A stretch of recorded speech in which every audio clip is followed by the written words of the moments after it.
अस्सलाम वालेकुम। अच्छा, अभी तक हम लोगों ने सेक्शन थ्री में से क्या क्या कर लिया है? थ्री का हमारा लास्ट पार्ट है। ऊपर के अगर हम लोग देखें, इसके सब सेक्शंस आप लोग देखो, क्रिमिनल इन्वेस्टिगेशन हमने कर लिया है, चीज सारी कर ली है, कुछ भी नहीं छोड़ा। टेक्निक्स कर लिया हमने। लीगल एंड एथिकल गाइडलाइंस जो इन्वेस्टिगेशन इन्वेस्टिगेटर्स की भी होती हैं कि उनको किस तरीके से इन्वेस्टिगेट करना चाहिए। कोई भी आर्बिट्रेरी पावर्स नहीं मिली होती, उनके भी ना कुछ रूल्स रेगुलेशंस बनाए हुए हैं। टिपिकल ग्राउंड्स के ऊपर इन्वेस्टिगेट करते हैं। ये वाला पार्ट भी हमने कर लिया। अब लास्ट पार्ट है इंटरनेशनल लेवल पे। हमने अभी तक हमने सिर्फ इन्वेस्टिगेशन को देखा है, इन्वेस्टिगेशन क्या है पाकिस्तान कॉन्टेक्स्ट में देखा है, लेकिन अभी हम इसको इंटरनेशनल लेवल पे देखेंगे। इंटरनेशनल पुलिसिंग इन्वेस्टिगेशन जो ऑर्गेनाइजेशन है, इंटरनेशनल जो पुलिसिंग ऑर्गेनाइजेशन है, वो किस तरीके से काम करती है। इसमें डिफरेंट जैसे यूरोपोल है, इंटरपोल वगैरह है, ठीक है। सबसे पहले हम इंटरपोल को देखेंगे। उसमें भी हम सबसे पहले इसके पास पेपर्स देखेंगे। पास पेपर्स में किसी किसी का डायरेक्ट क्वेश्चन कर लेते हैं आपसे कि भाई इंटरपोल के बारे में बताएं। ऐसे नहीं है। वो कोई क्राइम को लेके पूछ लेंगे या किस तरीके से क्राइम का रेट उन्होंने कम किया है, ठीक है ना।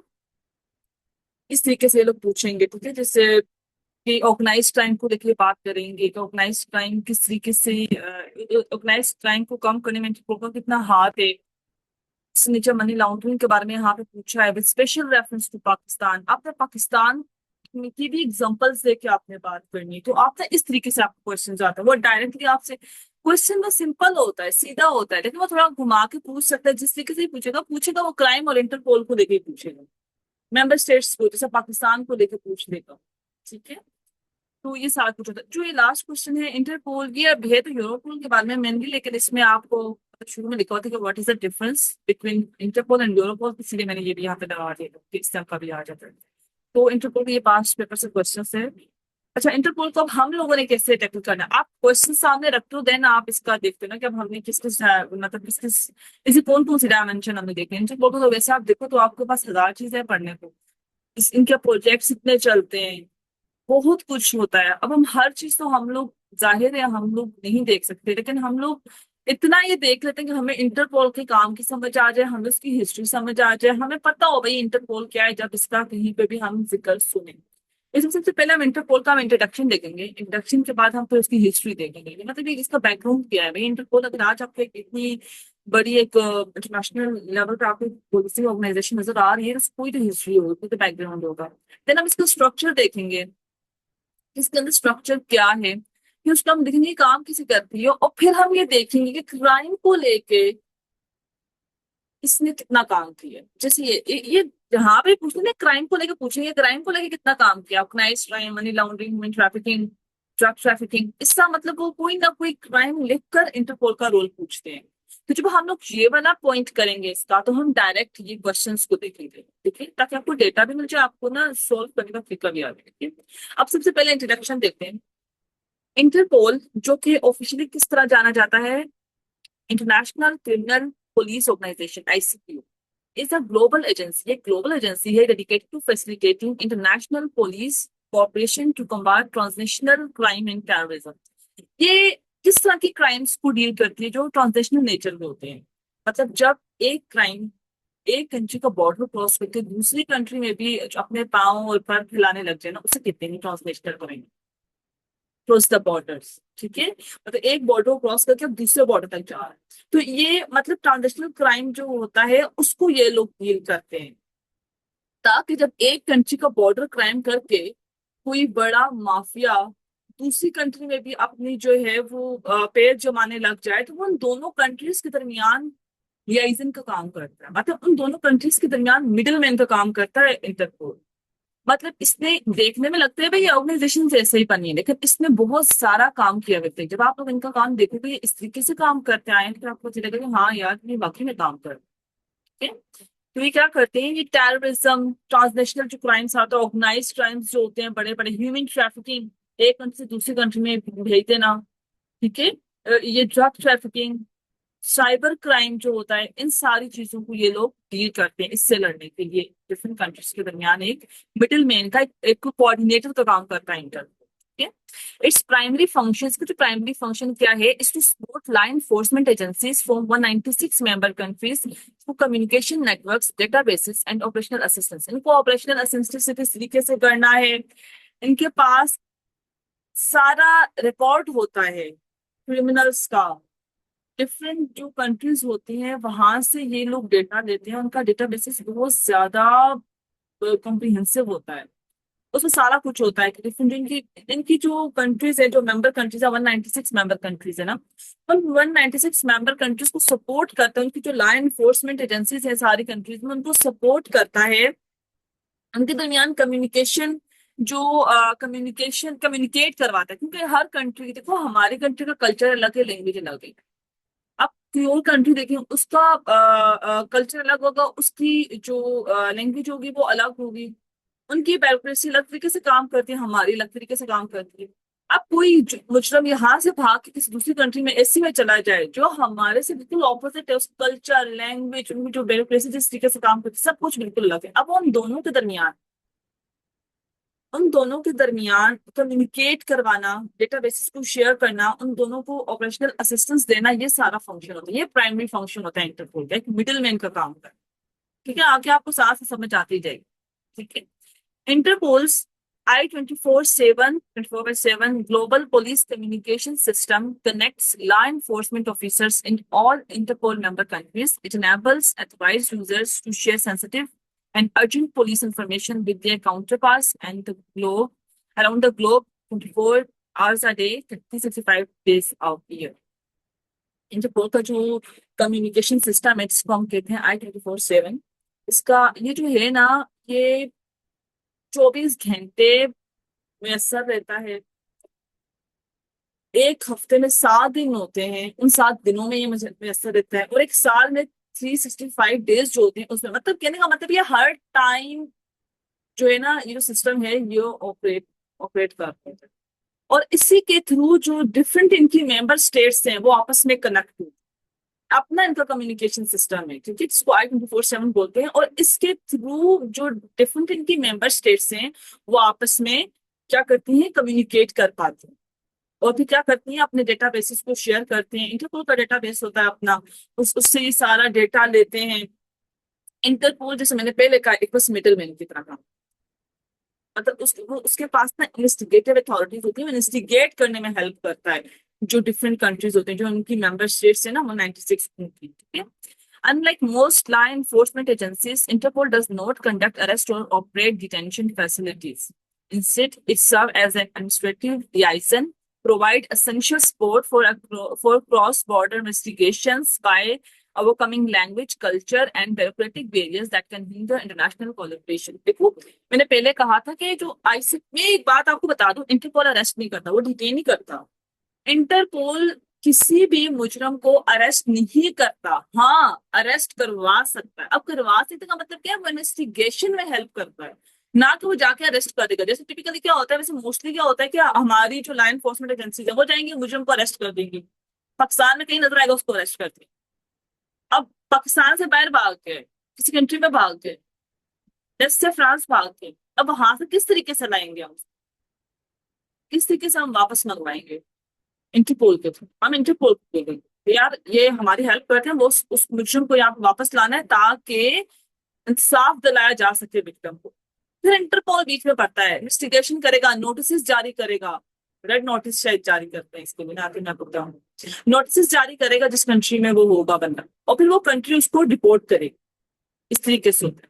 ये अरेस्ट नहीं करती ना, ये डिटेन करती है, ये इसका ना लियाइजन, इसका सपोर्ट करती है। ये बस इसका काम क्या होता है, इसका एक एडमिनिस्ट्रेटिव वर्क आप समझें, उस तरह का काम करेगी। ये सिर्फ जो है सपोर्ट देती है अपनी मेंबर स्टेट्स को, ताकि उनकी जो लैंग्वेज है वो एक हर्डल ना बने, उनका जो कल्चर है वो एक हर्डल ना बने, उनका जो ब्यूरोक्रेटिक सिस्टम है वो एक हर्डल ना बने इंसाफ को दिलवाने में और क्राइम को कम करने में। क्योंकि जब एक मुजरम एक कंट्री को छोड़कर दूसरी कंट्री में भाग रहा है तो वो मुजरम ही ना। तो ये क्या, ये ट्रांसनेशनल क्राइम ही हो गया ना, एक क्रिमिनल यहाँ से भाग के उधर जा रहा है, और वो भी किसी बहुत ही बड़ा जो है वो माफिया का पार्ट हो। ठीक है, ऑर्गेनाइज क्राइम का वो पार्ट हो, क्रिमिनल हो जिस तरह का, वो बहुत ही बड़ा हो। तो उसको वापस बुलवाने के लिए इंटरपोल बड़ी हेल्प करता है। ठीक है, तो इंटरपोल का काम क्या होता है, बस ये एक सपोर्टर की तरह काम करता है, ये एक बक्कल की तरह काम करता है, एक बक्कल की तरह काम करता है अपनी मेंबर स्टेट्स में, ताकि चीजों को स्मूथली किया जाए और किसी तरह की भी हर्डल ना आए इंसाफ को दिलवाने। बस इतना काम है। ये डिटेन नहीं करता, नहीं ये अरेस्ट करता। ये एक इन्वेस्टिगेशन अथॉरिटी है, आप इन्वेस्टिगेटिव बॉडी है आपके, इन्वेस्टिगेट करेगा। इनको मेंबर स्टेट से रिक्वेस्ट करती हैं इंटरपोल को कि ये इस तरह का एक क्रिमिनल है, हमें आप हेल्प चाहिए, तो ये हेल्प करती हैं। इनके ना स्पेशलाइज्ड यूनिट्स होते हैं इसके इंटरपोल के, और वो जो यूनिट्स होते हैं वो फिर हेल्प करते हैं। Okay, each member country hosts a national central bureau which acts as a bridge between Interpol and the national law enforcement agencies। अब मैंने ये तो बता दिया इनकी मेंबर स्टेट्स से, और इनकी मेंबर स्टेट्स जो होती हैं वो इंटरपोल की हेल्प लेती हैं। कोई कोई क्राइम हो इस तरह का जो इनको लगे कि यार मुजरम भाग गया है भाई, यहाँ से बाहर जाए, कोई बहुत ही बड़ा कोई मतलब कोई ऑर्गेनाइज ग्रुप हो, ठीक है, कोई ऑर्गेनाइज ग्रुप हो, मतलब ट्रांसनेशनल नेचर का क्राइम हो, मतलब एक कंट्री के बॉर्डर क्रॉस होकर कोई क्राइम के इतना पोटेंशियल हो कि वो दूसरी कंट्रीज के बॉर्डर्स को अब हिट करेगा, उनको मुतासर करेगा, उनको उनको इम्पैक्ट करेगा, तो फिर इंटरपोल इंटरपोल को सॉरी रिक्वेस्ट करती है मेंबर स्टेट। अब इंटरपोल ऑपरेट किस तरह करता है, हर कंट्री में जितनी भी इनकी मेंबर स्टेट्स है ना, उधर एनसीबी होता है, नेशनल सेंट्रल ब्यूरो। ये जो होता है ये एक ब्रिज की तरह काम करता है बिटवीन इंटरपोल एंड जितनी भी लाइन इनकी लाइन एनफोर्समेंट एजेंसीज होती हैं उनके तरफ। ठीक है, हर हर कंट्री में एक एनसीबी होता है। हम फिर वहां पे जो है ना, अगर हमारी कंट्री की अब हमारी कंट्री से एक कोई चोर है वो दूसरी, या कोई क्रिमिनल है वो दूसरी कंट्री में भाग गया है, उधर भी एनसीबी होगी और यहाँ पे भी होगा, ठीक है, वहां भी एनसीबी का डिपार्टमेंट होगा, हमारे यहाँ भी होगा, तो अब फिर एनसीबी के जो डिपार्टमेंट से आपस में कम्युनिकेट करते हैं, ये एक ब्रिज की तरह काम करते हैं इंटरपोल के दरमियान और डिफरेंट कंट्रीज की जो लॉ एनफोर्समेंट एजेंसीज हैं उनके दरमियान।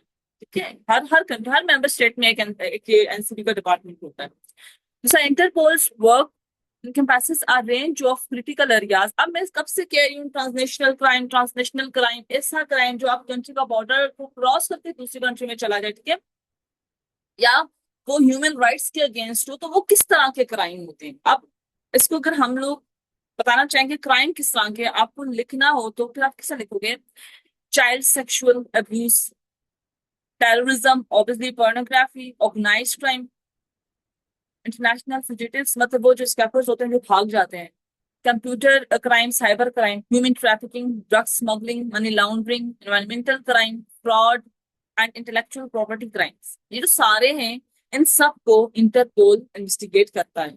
ठीक है, ऐसे ऐसे सारे क्राइम्स को इंटरपोल इन्वेस्टिगेट करता है और हेल्प करता है अपनी मेंबर स्टेट्स की। The agency remains politically neutral, focusing solely on its mission to support global law enforcement efforts. अच्छा, मैं आपको बात बता दूं, इनके अपने चार्टर कॉन्स्टिट्यूशन में भी ये है कि ये पॉलिटिकल मैटर्स में नहीं पड़ता है, किसी भी कंट्री के पॉलिटिकल मैटर्स में नहीं पड़ता है, बल्कि ये जो जो ऑर्डिनरी लॉ के जो क्राइम्स होते हैं ना, ये इस तरह के जो क्राइम जो ट्रांजिशनल नेचर के होते हैं, ये उनको देखता है कि आप इस हमारी जो कंट्री के पॉलिटिकल मैटर्स की क्राइम होंगे ना, उनको नहीं देखा गवर्नमेंट क्या कर रही है, वो हो रहा है वो हो रहा है, वो आप हमारी अपनी लॉ एनफोर्समेंट एजेंसी अपनी कंट्री में देख लेते हैं, तो क्या हमारी गवर्नमेंट को देख लेती है। ये पॉलिटिकल मैटर्स में नहीं घुसता है, ये न्यूट्रल रहता है। ये ऑर्डिनरी लॉ के जो क्राइम होते हैं ना, इससे क्राइम जो ह्यूमैनिटी के अगेंस्ट आपको सीधा सीधा नजर आते हैं, जैसे वार्स होती हैं, टेररिज्म, अभी जैसे ह्यूमन ट्रैफिकिंग, आप एक बंदे की लिबर्टी से उसको डिप्राइव कर रहे हो ना, एक बंदे को आपने ट्रैफिक किया, आप एक मतलब लोगों में ट्रेड कर रहे हो, आप उनकी लिबर्टी, उनसे उनकी आजादी, उनकी फ्रीडम खींच रहे हो। ड्रग स्मगलिंग क्या होता है, किसी भी नेशन को तबाह करने के लिए वहां पे उनको ना ड्रग्स का आदि बना दो। ये जो ड्रग स्मगलिंग किस तरीके से होती है, एक कंट्री से दूसरी कंट्री में भेजते हैं, यही होता है ना। तो ये इस तरह के क्राइम को देखते हैं, ना कि पॉलिटिकल नेचर के। पॉलिटिकली ये न्यूट्रल रहते हैं, किसी कंट्री के भी पॉलिटिक्स में नहीं इंटरफेयर करते हैं, मतलब ये वाली इंटरवीन नहीं करेंगे, ठीक है। इंटरपोल दूसरी तरह के सारे क्राइम्स होते हैं। ओके, ये इसका इंट्रोडक्शन था, आई होप आपको समझ आ गया। अगर एनसीबी की आपको यहाँ पे समझ में आई है, तो जब हम इसका, मैंने आपको बताया है कि एक मिनट, हम इसका स्ट्रक्चर करेंगे, वहां पे आपको एनसीबी नजर आ जाएगा। लेकिन बस सिर्फ इतना सा मैं आपको बताऊंगी कि हर कंट्री में एक जो है एनसीबी लाजमी होती है, फिर एक एनसीबी दूसरी कंट्री के एनसीबी से कम्युनिकेट करती है, और इंटरपोल डिफरेंट कंट्रीज के दरमियान एक ब्रिज का काम करती है। ओके, अब इसका बैकग्राउंड, मैंने इंट्रोडक्शन के बाद कहा था मैं आपको बैकग्राउंड बताऊंगी। ये इसका आइडिया जो आया था वो 1914 में आया था, लेकिन 1914 के बाद भी 1923 तक ऐसा कुछ ये लोग मतलब ये सक्सेसफुल नहीं रहे। 1923 में जाकर ये जो इसे से स्टैब्लिश हुआ था। 1914 में क्या था, मोनाको करके एक जगह थी, वहां पे क्राइम बढ़ रहा था। क्राइम कहाँ बढ़ रहा था? वहां की कसिनो था जिसका नाम था मोंटे कार्लो कसिनो। वो जो कसिनो था वो एक गढ़ बन चुका था क्रिमिनल एक्टिविटीज का। बड़े बड़े क्रिमिनल्स आते थे वहां पे, हर तरह की इलीगल एक्टिविटीज, क्रिमिनल एक्टिविटीज होने लगते थे। जो यहाँ का प्रिंस था, मैंने आपको कहा, प्रिंस अल्बर्ट द फर्स्ट, वो बहुत ज्यादा परेशान हो गए थे ये क्रिमिनल एक्टिविटीज से। उन्होंने बोला यार कोई तो फॉर्मल मैकेनिज्म होना चाहिए, वरना तो भाई मेरी तो भाई जगह सारी तबाह हो गई। उन्होंने क्या किया, उन्होंने मतलब एफर्ट्स डालने की कोशिश की ताकि कॉन्फ्रेंस बुलाई जाए जिसमें हम लोग ना म्यूचुअली हम लोग डिसाइड करें कि क्या, किस तरीके से हम इन क्रिमिनल एक्टिविटीज को रखें। यूरोप में ना, ये यूरोप में ना, तो यूरोप में आपने देखा यार, एक तो बॉर्डर रिस्ट्रिक्शंस आज भी नहीं, और दूसरा ये कि आप मतलब वो छोटी छोटी कंट्रीज होती हैं, एक दूसरे का जाना बड़ा आसान होता है। तो वो जो क्राइम था वो तेजी से फैल चुका था वहां पे। और दूसरा उस टाइम पे जो सोशल मतलब वहां पे ऑब्वियसली आप जिस जिस जिस तरीके से आपका टाइम आगे जाता जा रहा है, आप टेक्नोलॉजिकली भी बड़ा एडवांस होते जा रहे हैं। तो जो आहिस्ता आहिस्ता मतलब डिफरेंट चीजें आई, लोग कम्युनिकेट कर पा रहे थे, यहाँ से वहां जा पा रहे थे, तो उसकी वजह से क्राइम भी ज्यादा से ज्यादा फैलता जा रहा था। इन सारी चीजों को रोकने के लिए ना इन्होंने यार एक फॉर्मल मैकेनिज्म होना चाहिए भाई। एक कांग्रेस बुलाते हैं, एक मतलब कोई रखते हैं, कोई मीटिंग रखते हैं जिसमें हम लोग डिसाइड करेंगे यार हम क्या करें, हम क्या ना करें, उसी का हम क्राइम को रोकने की कोशिश करेंगे। इन्होंने की भी कि कांग्रेस सक्सेसफुल भी हुई उस टाइम पे, लेकर वो लंबे टाइम तक ना चल रहे। उसकी वजह क्या थी कि 1914 में अगर आपको याद हो, वर्ल्ड वॉर वन स्टार्ट हुई थी, ठीक है, वो 1918 से कुछ चली थी। उसकी वजह से क्या हुआ था, ये जो आइडिया था कि हमें क्राइम को कम करना है, ये बस चला गया। मतलब ऑब्वियसली अब दुनिया पहली जंग अजीम में लग गई थी, तो अब इन चीजों के लिए ये सारी चीजें जो है ना, ये बंद अलमारियों में चलती, ठीक है। तो इस पे काम नहीं हो सकता। लेकिन 1923 में जाकर पहले यूएस ने 1922 में कोशिश की थी, लेकिन वो जो अटेम्प्ट थी वो फेल हो गई थी। लेकिन 1923 में जाकर के जो है ये जो है जो 1923 में जब इन्होंने ये कोशिश की कि इस तरह की एक ऑर्गेनाइजेशन बनाई जाए इंटरनेशनल लेवल पे जो क्राइम को कम करे, तो ये सक्सेसफुल रहेगी। अब 1940 में जो आपको मैंने अभी मतलब सिर्फ गोल की थ्योरी बताई है, वो मैं आपको यहाँ पे लिखी हुई है, मैं आपको पढ़ बताती हूँ। The Monte Carlo Casino, established in the mid-19th century, became a significant source of revenue for Monaco and attracted wealthy visitors from around the world. बहुत अमीर अमीर लोग आने लग गए थे, लेकिन वही अमीर ऑब्वियसली क्रिमिनल्स भी आने लग गए। ये बहुत ही रेवेन्यू जनरेट कर रहा था जो कसिनो था प्रिंस एल्बर्ट द फर्स्ट के लिए। इसकी स्टेट के लिए बहुत ज्यादा रेवेन्यू जनरेट कर रहा था। मसला वो नहीं था, लेकिन जो उसके साथ क्राइम फैल गया था ना उस जगह पे, वो मसला बन गया था प्रिंस के लिए। ठीक है, ये कैसीनो आज भी, as Macau's casino become more popular, जिस जिस तरीके से वो जिस जिस मतलब टाइम मतलब डे बाय डे वो पॉपुलर तो हो रहा था, it also started attracting criminals. वहां पे क्रिमिनल्स भी अट्रैक्ट होने लगे थे। वो उसको ना बड़ी एक टेम्पटिंग मतलब वो एक उनको ना हॉट स्पॉट बन गया था, हॉट स्पॉट बन गया था क्राइम को। ठीक है, the large amounts of money and famous visitors made the casino a tempting target for criminal। मतलब बड़ा ही अट्रैक्टिव वो एक स्पोर्ट बन गया था क्रिमिनल्स के लिए, हॉट स्पॉट बन गया। जब ये सारा कुछ होने लगा, क्रिमिनल्स अट्रैक्ट होने लगे ड्यूरिंग दिस, ये इस पीरियड के दरमियान जब ये ऑलरेडी जो ये कैसीनो था ये क्रिमिनल एक्टिविटी से गढ़ बन चुका था, इस टाइम पे international crime was growing increasingly complex. जो इंटरनेशनल क्राइम था वो बहुत ज्यादा कॉम्प्लिकेटेड होता जा रहा था। क्यों? मतलब बढ़ता जा रहा था, कॉम्प्लिकेटेड होता जा रहा था due to enhanced mobility and communication between countries. क्योंकि लोगों की जो मोबिलिटी थी वो बढ़ गई थी, वो एक जगह से दूसरी जगह जा पा रहे थे। ऐसा ही था ना, कम्युनिकेशन बढ़ गई थी लोगों की। वो पुराने टाइम तो थे नहीं कि कबूतर को चिट्ठी दी और वो जो है काफी टाइम में गा के चला गया, या वो मतलब काफी काफी पैदल चल के जाते थे। ऐसा तो था नहीं, मोबिलिटी बढ़ने लग गई थी। वो बॉर्डर्स क्रॉस करके इजीली जा पा रहे थे, कम्युनिकेट कर पा रहे थे। इसकी वजह से जो क्राइम था उस टाइम में वो बहुत ज्यादा कॉम्प्लिकेटेड हो चुका हुआ था। ठीक है, recognizing the need for a structured approach to tackle these challenges, in challenges को tackle करने के लिए Prince Albert the first advocated for a formal mechanism। उन्होंने यार इस चीज को कहा, मतलब चैंपियन किया, उन्होंने कहा कि यार इसका एक फॉर्मल मैकेनिज्म होना चाहिए हमें इन कॉम्प्लिकेटेड जो challenges है इनको टैकल करने के लिए।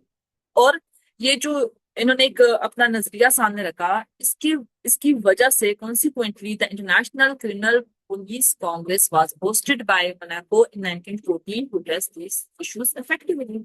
फिर मोनाको में पहली कांग्रेस मतलब इनका एक बैठक हुई जो 1914 में हुई, उसमें इन लोगों ने इन इश्यूज को सामने रखा और इन पर काम करने की कोशिश की. The congress successfully brought together police officials, legal experts and representatives from 24 countries. 24 countries से लीगल एक्सपर्ट्स, ऑफिशियल्स जो थे, रिप्रेजेंटेटिव्स थे, वो आए to discuss and develop strategies for international police cooperation.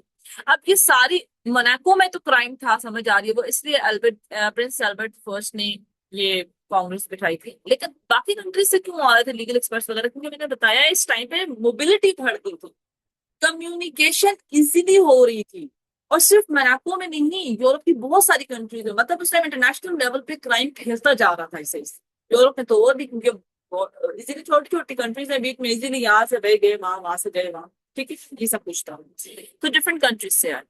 जो की टॉपिक्स यहाँ पे डिस्कस हुए वो क्या थे? की topics included exchange of information on criminal records. मतलब कंट्रीज ने ये माना कि भाई जो हमारे जो डेटाबेसेस हैं, जो हमारे पास सारी, हर कंट्री की अपनी डेटाबेसेस होती हैं, हमारी कंट्री में भी क्रिमिनल रिकॉर्ड होगा ना, जो मोस्ट वांटेड क्रिमिनल्स होंगे हमारी कंट्री में, लेकिन वही मोस्ट वांटेड क्रिमिनल्स की लिस्ट इंटरपोल के पास भी, क्योंकि शेयर करते हैं अपने डेटाबेसेस को इंटरपोल के साथ.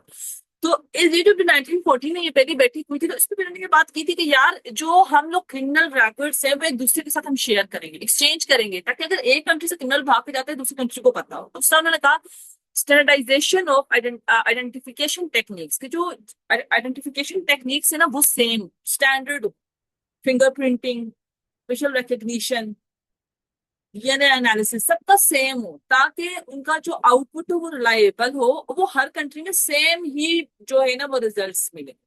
दूसरा, and improvements in extradition procedures. Extradition procedures क्या होते हैं? इंटरपोल इस चीज में बहुत ज्यादा काम करता है, रिपोर्ट करवाना. एक्सट्राडिशन होता है एक कंट्री का जो क्रिमिनल है, अगर वो दूसरी कंट्री में चला जाए तो दूसरी कंट्री जो मतलब एक कंट्री वो ए है, दूसरी कंट्री बी है, ए का क्रिमिनल बी में चला गया तो बी उसको रिपोर्ट करवाए ए के पास वापस, ताकि इंसाफ मिले विक्टिम को. इसे कहते हैं एक्सट्राडिशन, एक क्रिमिनल को वापस उसी कंट्री में भेजना.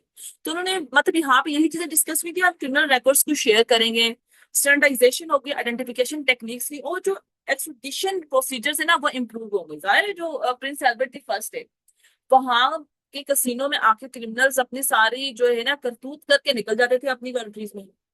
क्या यहाँ के जो क्रिमिनल होते थे वो चल जाते थे. उनको लगता था कि यार ये ठीक तरीका नहीं है. अगर हम लोग सारे अपनी भाई गर्दनों में सरिया फिट करके बैठे रहेंगे, भाई ये तो हम इधर आ गया, इसको तो हम देख लेंगे, उधर देख लेंगे, तो आपका काम है, हम अपना क्रिमिनल रिकॉर्ड आपको क्यों देंगे? तो मैंने बोला ऐसे काम नहीं चलेगा, क्योंकि भाई क्रिमिनल क्राइम बढ़ रहा है. तो उन्होंने बोला यार एक्सट्राडिशन प्रोसीजर्स को हमने इम्प्रूव करना है ताकि वो स्मूथली वर्क करें, आइडेंटिफिकेशन टेक्निक सब हर कंट्री में सेम हो, ठीक है ना. और दूसरा, क्रिमिनल रिकॉर्ड्स हम एक दूसरे से शेयर करें. अब ये उन्होंने डिसाइड कर दिया, सबने हामी भर दी, सब अग्री हो गए. लेकिन प्रॉब्लम ये हो गई कि 1914 में वर्ल्ड वॉर 1 स्टार्ट, पहला युद्ध जिसको बोलते हैं, पहली जंग से, ठीक है, महायुद्ध. Despite the success of the Congress and the enthusiasm it generated, हालांकि बहुत ज्यादा मतलब बड़े उसके साथ आके डिफरेंट कंट्रीज ने इसमें पार्टिसिपेट किया था, इतनी मतलब सक्सेसफुल रही थी ये. इसके बावजूद the outbreak of world war 1 in 1914 enforced the suspension of plans for establishing a permanent international police organization. जो ये सोच रहे थे कि इंटरनेशनल पुलिस ऑर्गेनाइजेशन हम बनाएंगे जिसमें हम काम करेंगे, वो सस्पेंड हो गई. उसकी वजह क्या थी? 1914 की पहली जंग से. फिर 1914 में वो बंद हो गई. 1923 में फिर इसकी फॉर्मेशन आती. मैं अपनी बात बता दूंगी, जितना भी डेटा है सारा इंटरपोल से लिया, ठीक है. इंटरपोल से मैं यहाँ से नहीं लेती हूँ कि अपनी जो भी ऑर्गेनाइजेशन होती है ना उसके ऑफिशियल वेबसाइट पे जाओ, वहां पर सब कुछ लिखा होता है, किस क्राइम को डील कर रहा है, वो किस काम कर रहे थे. जो भी मेरी स्लाइड्स में जो एग्जांपल्स भी आपको मिलेंगी वो सारी इंटरपोल से, ठीक है. ओके, अब फॉर्मेशन कैसे हुई? The concept of an international police organisation was put on hold due to the first world war. इसकी वजह से क्या वो होल्ड पे चला गया. In 1922 the United States try to revive the idea. उन्होंने वापस से वो जो आइडिया था कि यार एक इंटरनेशनल लेवल पे मतलब एक किस्म की हमें बॉडी बनानी चाहिए जो मतलब चीजों में क्राइम को कम करने में हेल्प करे. तो वो जो आइडिया था वो जो भाई बंद हो गया था एक अलमारी में, उसमें जान डालने की कोशिश की, उसको रिवाइव करने की कोशिश की यूनाइटेड स्टेट्स, ठीक है. in 1922, the United States tried to revive the idea with the International Police Conference. ये conference रखी in New York City, but it did not gain significant international trust. लेकिन यहाँ पे कोई उससे ज्यादा representatives ना आए हो, legal experts ना आए हो, international recognition नहीं मिली इसको या interest नहीं show किया different countries. तो ये 1922 में ये जो conference रखी थी न्यूयॉर्क सिटी में, ये भाई ये attempt इनकी fail हुई. फिर 1922 के बाद the following year, in 1923, a new effort was undertaken at another International Criminal Police Congress. फिर एक और उन्होंने नेशनल लेवल पे क्रिमिनल पुलिस कांग्रेस रखी, लेकिन इस टाइम वियना में रखी, which was spearheaded by Johannes Schober, the president of the Viennese Police Department. Okay, इन्होंने इसको किया. Okay, the 22 delegates. अब इस कांग्रेस में 22 डेलीगेट्स जो है वो आए. ठीक है, the 22 delegates agreed to establish the International Criminal Police Commission (ICPC), the precursor to Interpol. मतलब ये इंटरपोल का पहले यही नाम था ICPC. ठीक है, headquartered in Vienna. Obviously अब वियना में और वहीं से इसकी जो है 1923 में इसको दोबारा से इसको रिवाइव करने की कोशिश की, तो इसका जो हेडक्वार्टर सीधा था वियना में था. ठीक है, that same year, wanted person notices were first published in the ICPC's International Public Safety Journal. तो ICPC चलो बन गई. ठीक है, 1923 में बन गई क्योंकि डेलीगेट्स जो आए थे उन्होंने इंटरेस्ट शो किया. 1922 में जो यूएस ने करने की कोशिश की थी उसमें तो इंटरेस्ट ही नहीं शो किया था. लेकिन जब जोहानस ने जो प्रेसिडेंट था विनीस पुलिस डिपार्टमेंट का, उन्होंने जब ये कांग्रेस बुलाई तो यहाँ पे 22 डेलीगेट्स आए और वो माने भी, जो कंडीशंस थी या जो उन लोगों ने बातचीत की थी वो उस पर मान भी गए. ठीक है, और वो माने कि भाई हमें एक जो है वो कमीशन बनाना चाहिए, तो एक इंटरनेशनल क्रिमिनल पुलिस कमीशन बन गया. ये प्रिकर्सर इंटरपोल का, तो ये इसका हेडक्वार्टर किधर था, वियना में ही था. दैट सेम ईयर, और इसी ईयर में 1923 में सबसे पहले आईसीपीसी का जो जर्नल था वहां पे वांटेड पर्सन की जो है वो लिस्ट आ गई.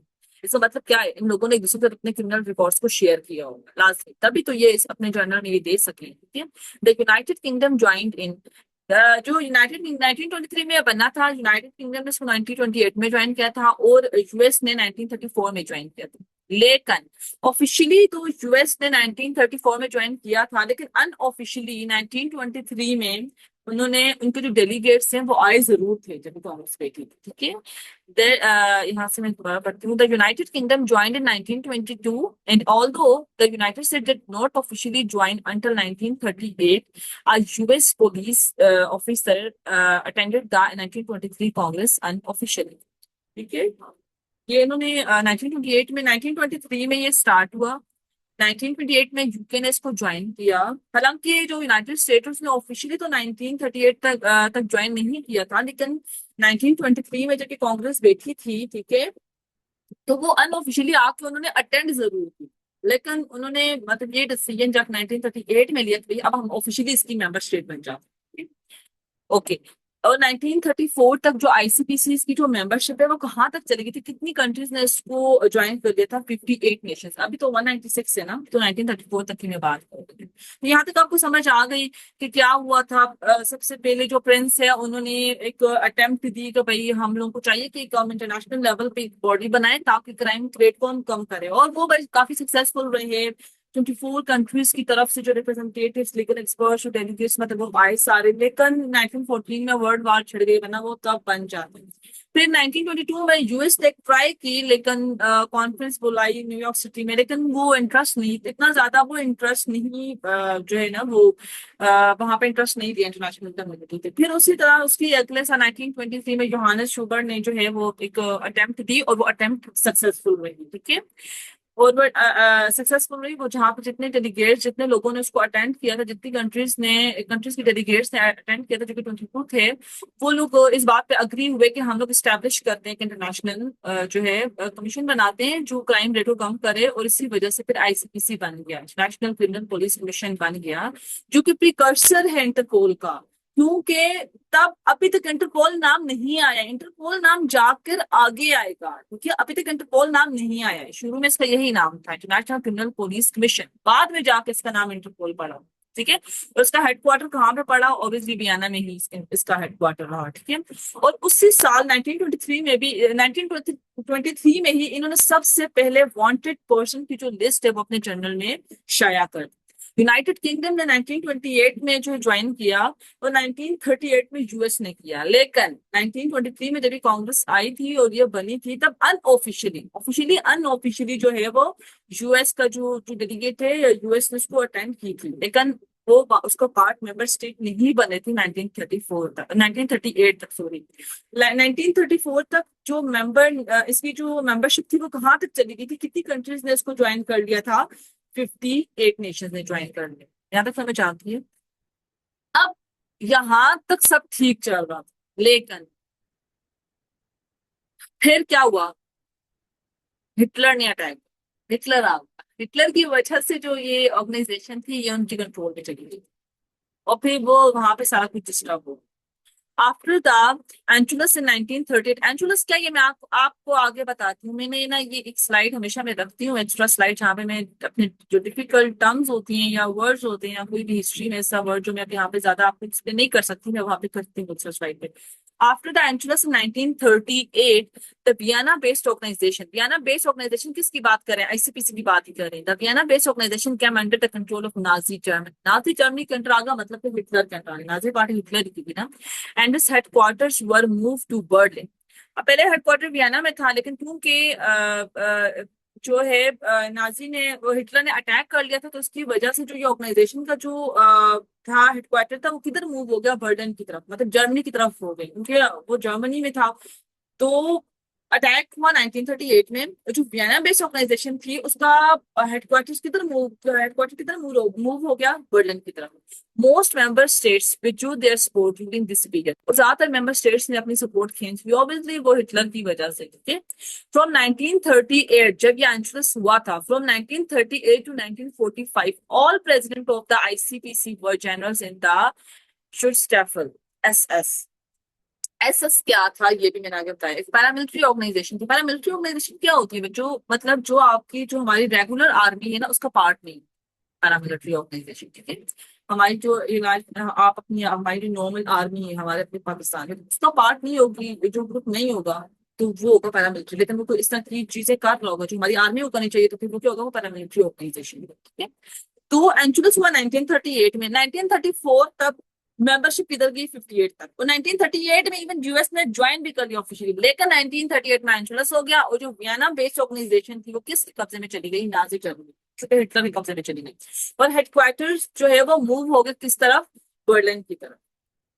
फिर जो ज्यादातर एंचुलस के बाद ज्यादातर जो मेंबर स्टेट्स उन्होंने अपनी सपोर्ट खींच ली, क्योंकि ऑब्वियसली जो हिटलर था वो उसकी जो रूल को आर्बिट्रेरी मानते थे ना, हिटलर के रूल को, तो इस वजह से उन्होंने कहा भाई हम अपनी सपोर्ट खींच रहे। और 1938 से 1945 तक जितने भी प्रेसिडेंट रहे आईसीपीसी के, वो कौन रहे, वो जनरल्स रहे हिटलर के, ठीक है ना, एसएस के ही हिटलर, एसएस के ही जनरल रहे, ठीक है। इन 1946 जैसे ही वर्ल्ड वॉर खत्म हुई, after the world war two ended, the organisation was revived as the international criminal police organisation, ICPO के साथ आई, आईसीपीसी नाम की जगह आईसीपीओ नाम रख दिया। वर्ल्ड वॉर टू के बाद 1946 में इसका नाम चेंज हो गया था। 1946 में ना इन लोगों ने इसका एक टेलीग्राफिक एड्रेस रखा था इंटरपोल के नाम से, ठीक है। टेलीग्राफिक एड्रेस इंटरपोल के नाम से रखा था, और इससे पूरा नाम फिर क्या बनता है, इंटरनेशनल क्रिमिनल पुलिस ऑर्गेनाइजेशन। और इंटरपोल क्यों लिखते थे अपनी अपनी जो टेलीग्राफिक एड्रेस पे, उस टाइम टेलीग्राम के जरिए मैसेजेस आते जाते थे ना, तो वो इसीलिए रखा था ताकि ज्यादा लंबा नाम ना हो और कोई गलती ना हो, ठीक है, इसीलिए इंटरपोल नाम रखा था। तब से इसको इंटरपोल कहा जाता है, और या तो हम इसको बोलते हैं इंटरनेशनल क्रिमिनल पुलिस ऑर्गेनाइजेशन। तो जैसे वर्ल्ड वार टू 1946 में खत्म हुई, ऑर्गेनाइजेशन वापस आई और नाम क्या रखा, द इंटरनेशनल पुलिस ऑर्गेनाइजेशन। और ये इसको किसने रिवाइव किया था, by the officials for Belgium, France, Scandinavia, the United states and the United kingdom. In countries ने मिलकर जो है आईसीपीसी को वापस लाए, और नाम क्या रखा, इंटरनेशनल क्रिमिनल पुलिस ऑर्गेनाइजेशन। और साथ ही इंटरपोल नाम भी 1946 में आ गया था। In 1946, they started using Interpol as the telegraphic address for their communications instead of their full name, जो कि इनका क्या था, the international criminal police organisation. और यही इंटरपोल नाम जो है 1956 में ऑफिशियली अडॉप्ट कर लिया। पहले तो सिर्फ टेलीग्राफिक नाम, इसका क्या रखा है इन्होंने 1946 में, ये जो डिफरेंट कंट्रीज के ऑफिशियल्स आए और उन्होंने रिवाइव किया बॉडी को वापस, क्योंकि 1946 जब वर्ल्ड वॉर 2 खत्म हुई तो ऑब्वियसली बहुत ज्यादा तबाही हुई थी। अब इसको वापस लाना था, पहले तो इसका नाम इन्होंने चेंज किया, आईसीपीसी की जगह आईसीपीओ कर दिया, international officially international criminal police organisation. और फिर साथ ही इन्होंने टेलीग्राफिक एड्रेस का रख दिया, इंटरपोल रख दिया। अब वो क्यों रखा था इंटरपोल? ताकि इतना बड़ा नाम ना लिखा जाए और इतना बड़ा नाम लिखने में कोई मिस्टेक ना हो जाए, तो अपना मैसेज भेजने और आने के लिए कोई गलती ना हो जाए, मैसेज कहीं और ना चला जाए या आए ना या कुछ ऐसा ना हो, तो उन्होंने इंटरपोल नाम रख दिया 1946। ऑफिशियली अडॉप्ट इंटरपोल नहीं किया था। ऑफिशियली नाम इंटरपोल कब अडॉप्ट किया था इन लोगों ने? 1956 में जाके इन्होंने ये ऑफिशियल नेम बना दिया था। अब आप इंटरपोल लिखो तो सीधा इंटरपोल, आप उसकी वेबसाइट पे भी इंटरपोल लिखा हुआ नजर आएगा। ठीक है, तो इस तरीके से ये बॉडी वापस रिवाइव हुई इन कंट्रीज के जरिए। द न्यू जो इसको जो न्यू हेडक्वार्टर्स है वो किधर गए? The new headquarters were established in Paris, Paris में बने। ठीक है, and in 1967 they move to Saint Cloud. पहले पेरिस में हेडक्वार्टर गया, लेकिन पेरिस के बाद वो पेरिस की सब अर्बन एरिया है, सेंट क्लाउड पेरिस का सब अर्बन एरिया है ना। ठीक है, पेरिस का सब अर्बन एरिया है, तो वहां पे मूव हो गया, सेंट क्लाउड की तरफ मूव हो गया 1967 में। Headquarters remained there, Saint Cloud में वो काफी टाइम रहे, अंटिल 1989। और 1989 में लास्ट इसकी अब लोकेशन लियोन में है ना, 1989 में ये लियोन में शिफ्ट हुआ और आज तक अब ये लियोन। तो सबसे पहले मैंने आपको बता दिया प्रिंस एल्बर्ट द फर्स्ट का मैंने आपको सारा बताया। फिर यूएस ने अटेम्प्ट मारी तो वो फेल हो गई। योहानस शुगर ने जो मारी वो वियना में, तो वो पास हो गई। वियना में सबसे पहला हेडक्वार्टर था इसका, लेकिन तो जब नाजी एंशुलस हुआ, नाजी जर्मनी के अंडर चला गया, तो जो हेडक्वार्टर बर्लिन की तरफ जर्मनी, क्योंकि ऑब्वियसली जर्मनी में था, तो उसने जो हेडक्वार्टर की तरफ मूव किया आईसीपीसी का बर्लिन की तरफ करके। वहां पे जब वर्ल्ड वॉर 2 खत्म हुई 1946 में, क्या हुआ, ऑर्गेनाइजेशन दोबारा से, क्योंकि जाहिर है जब वो हिटलर के कब्जे में गई तो उसने तो अपने लिहाज से सब कुछ लाया, प्रेसिडेंट भी उसी के थे, तो अब वो तो आईसीपीसी एक किस्म का मतलब शेप, सब कुछ, सब काम उसको करने का तरीका सब कुछ चेंज हो चुका था, क्योंकि जनरल्स ही एसएस के थे। ठीक है, फिर क्या हुआ है कि जब वर्ल्ड वॉर 2 खत्म हुई तो ये जो इंटरनेशनल आईसीपीसी थी, इसका नाम एक दो तीन चार कंट्रीज आई, उन्होंने बॉडी को रिवाइव किया वापस से अपनी, उसको मतलब उसको फंक्शंस, उसको काम करने का तरीका सब कुछ चेंज करने की कोशिश की, उसका नाम भी इवन चेंज किया, आईसीपीओ रख दिया। और फिर साथ में उन्होंने अपना टेलीग्राफिक एड्रेस क्या रखा? इंटरपोल रखा, इंटरनेशनल पुलिसिंग ऑर्गेनाइजेशन इंटरपोल कर दिया। इंटरपोल रखा ताकि ज्यादा लंबा नाम ना लिखना पड़े और मैसेज सही तरीके से आ जाए। ये जो नाम है 1946 में तो अनऑफिशियली लिया था, मतलब टेलीग्राफिक एड्रेस था, लेकिन ऑफिशियली नाम दे दिया गया था ये 1956 में। अब जब ये 1946 में आए तो सबसे पहले हेडक्वार्टर किधर स्टैब्लिश हुआ? हेडक्वार्टर्स किधर स्टैब्लिश हुआ? पेरिस में हुआ। पेरिस में 1946 में तो पेरिस में हो गया।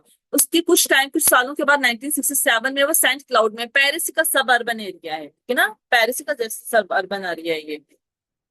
तो 1967 में पेरिस के एक सब अर्बन एरिया में भेज दिया, सेंट क्लाउड में, और वो वहां पे 1989 तक रहा। 1989 में फिर जाके लियोन, फ्रांस में ही लियोन में शिफ्ट कर दिया। ठीक है, जहां पर इसकी प्रेजेंट लोकेशन किधर है? लियोन में ही। अब ये इन लोगों ने ना, जब जाहिर है ये ट्रांसनेशनल क्राइम देखते हैं, डिफरेंट क्राइम्स देखते हैं, इन लोगों ने ना नाजी के जो ये जितने ये नाजी वार जो क्रिमिनल्स थे, ठीक है, इन लोगों को, इनके बारे में कोई इन्वेस्टिगेशन नहीं। जो उन्होंने कहा था कि यार ये जर्मनी का पर्सनल मसला है, इनका पॉलिटिकल मैटर, इनका पॉलिटिकल, क्योंकि नाजी वहां की पॉलिटिकल पार्टी थी ना। उन्होंने बोला ये जर्मनी का पॉलिटिकल मैटर है, और हमारा कॉन्स्टिट्यूशन का आर्टिकल 3 क्या कहता है? आर्टिकल 3 कहता है, जो इंटरपोल का कॉन्स्टिट्यूशन का आर्टिकल 3 वो कहता है कि यार इंटरपोल किसी भी कंट्री के पॉलिटिकल मैटर में इंटरवीन नहीं करेगी, क्योंकि ये पॉलिटिकली न्यूट्रल होते हैं। और ऑब्वियसली अगर नाजी वार क्रिमिनल्स का की प्रोसिक्यूशन करानी है, तो उनको इन्वेस्टिगेट करना है, तो मतलब कि जर्मनी के पॉलिटिकल अफेयर्स में घुस गए। तो 1980s तक इन लोगों ने इस चीज में इंटरवीन नहीं किया था, लेकिन 1980s के बाद किया। क्यों? उसकी वजह ये थी क्योंकि डिफरेंट जो ये ह्यूमन राइट्स के ग्रुप्स होते हैं और डिफरेंट कंट्रीज की तरफ से प्रेशर था इंटरपोल के ऊपर कि ये कोई इनका पॉलिटिकल मैटर नहीं है, ये बहुत बड़ी वार थी, होलोकास्ट हुआ था, ये सारा कुछ, ये बहुत बड़ी वार थी, इसकी वजह से दुनिया में तबाही हुई। ये ह्यूमन राइट्स के अगेंस्ट है, आप इनको इन्वेस्टिगेट करें, ये सिर्फ इनका पॉलिटिकल मैटर नहीं है। तब जाके इन्होंने इसको किया था, वरना ये अगर उसको सिर्फ अपने आर्टिकल 3 के लिहाज से तो पॉलिटिकल मैटर पहले ले रहे थे। लेकिन जब सबकी तरफ से इतना प्रेशर आया तो इसमें इनका पॉलिटिकल मैटर नहीं, पूरी दुनिया का मसला था, क्योंकि इन्होंने बहुत ज्यादा तबाही की थी, जैसे एंट्रस भी हुआ था। तो उन्होंने बोला कि यार इनको इनका जो है इंटरपोल को इनकी इन क्रिमिनल्स को इन्वेस्टिगेट करना चाहिए। तब जाकर फिर उन्होंने इन्वेस्टिगेशन स्टार्ट। शुरू में पॉलिटिकल मैटर्स की वजह से कहा था कि हम इंटरवीन नहीं करेंगे, हमारा आर्टिकल 3 हमें इजाजत नहीं देता इस चीज। लेकिन बाद में जब इतना प्रेशर आया तो फिर उन्होंने कहा वाई नॉट। फिर उन्होंने जितने भी ये नाजी जो वार क्रिमिनल्स थे, या नाजी पार्टी के जितने भी लोग, नाजी पार्टी के जो क्रिमिनल्स थे सारे, या एसएस के, उन सबको इन्वेस्टिगेट करवाया था और उनको फिर अरेस्ट करवाया था। ठीक है, ओके। अब मैंने यहाँ पे वर्ड्स लिखे हुए हैं, एंचुलस, ठीक है, और एसएस। ये दो क्या है? एंचुलस, एंचुलस क्या है? एंचुलस कुछ भी नहीं है, बस ये एनेक्सेशन है ऑस्ट्रिया की बाय हिटलर। ऑस्ट्रिया की एनेक्सेशन है by Hitler. Anschluss political union of Austria with Germany. Political union थी ना, मतलब कि ऑस्ट्रिया को जर्मनी के साथ मिला दिया गया था। और किस तरह मिलाया था? अचीव थ्रू एनेक्सेशन, एनेक्स करके, कब्जा करके, बाय एडोल्फ हिटलर। हिटलर ने कब्जा किया था 1938। तो एंचुलस कब हुआ था? 1938 में हुआ था। जब ऑस्ट्रिया उसे कब्जे में गया तो जाहिर है फिर आईसीपीसी तो वियना में ही था ना, तो फिर वियना, ऑस्ट्रिया के साथ वियना भी चला गया ना उसके कब्जे में, जाहिर है। तो जब वियना गया तो उसने कहा भाई बर्लिन में मूव कर लेते हैं आईसीपीसी के। तो एंचुलस जब हुआ तो आईसीपीसी का हेडक्वार्टर ही वियना के अंदर था। तो जब पूरे ऑस्ट्रिया पे कब्जा गया तो वो आईसीपीसी भी हिटलर के पास चला गया। तो एंचुलस की वजह से जो है ना आईसीपी डिस्टर्ब हुआ था। अगर वो वियना में ना होता अलग बात थी, क्योंकि वो वियना में था और ऑस्ट्रिया, एंचुलस हुआ 1938 में, और ऑस्ट्रिया किसी कब्जे में गया हिटलर। और हिटलर से करना भी चाहता था, क्यों? क्योंकि ये यहाँ पे पैदा हुआ था। इस वजह से इसका ना अपने एक होता है ना पर्सनल इंटरेस्ट था ऑस्ट्रिया को कब्जे में लेना, वहां पे पैदा भी हुआ था ना।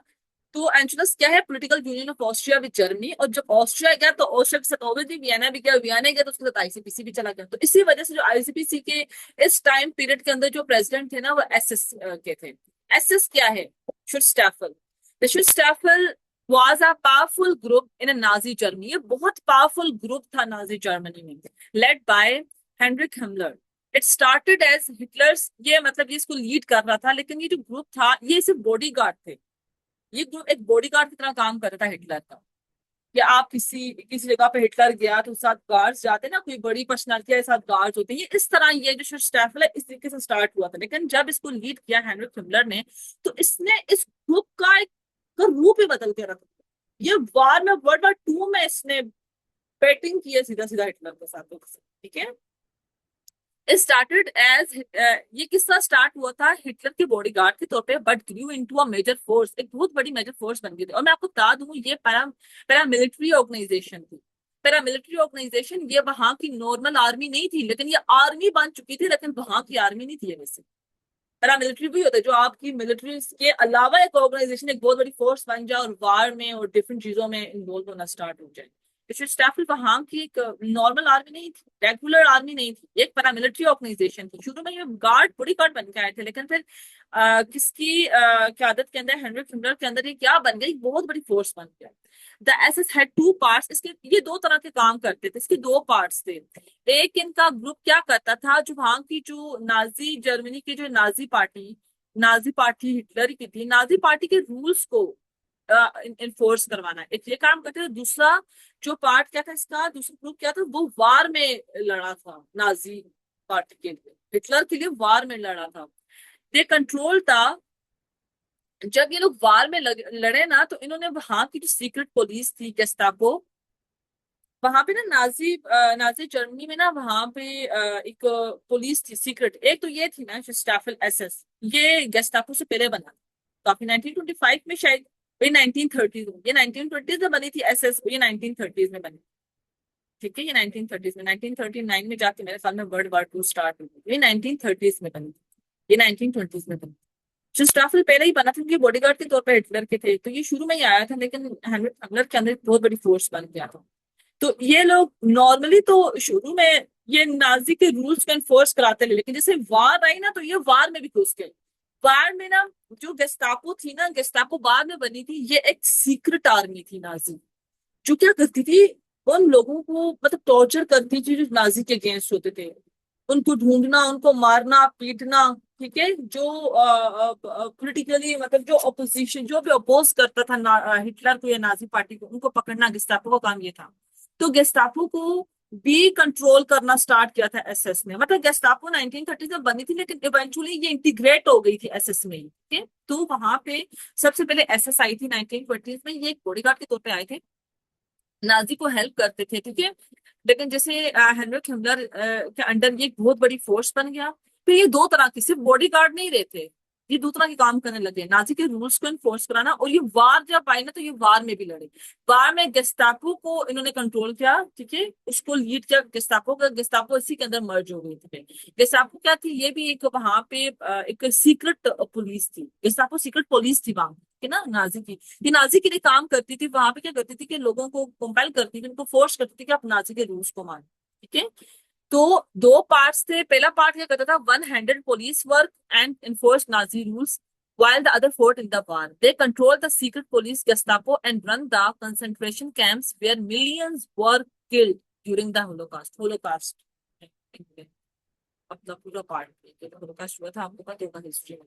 After the war the SS was declared a criminal organisation and many leaders were punished for their crimes. और ये जो 1980s तक तो इंटरपोल इन्वेस्टिगेट नहीं करती, 1980s के बाद इनको इन्वेस्टिगेट किया था क्योंकि ये अब सिर्फ पॉलिटिकल मैटर नहीं रह गया था, इन्होंने इन्होंने मिलियंस ऑफ पीपल को मारा था, ठीक है, उनको मार दिया था कैंप्स। तो ये है स्टाफर और एंचलस। अब आप लोग को शायद समझ आ गई। ओके, ये वाला जो है ना इंटरपोल, ये रिसेंट इसकी जो है, ये मैं यहाँ पे लगा दिया था, लेकिन ये मैं आपको एंड पे ही बताऊंगी।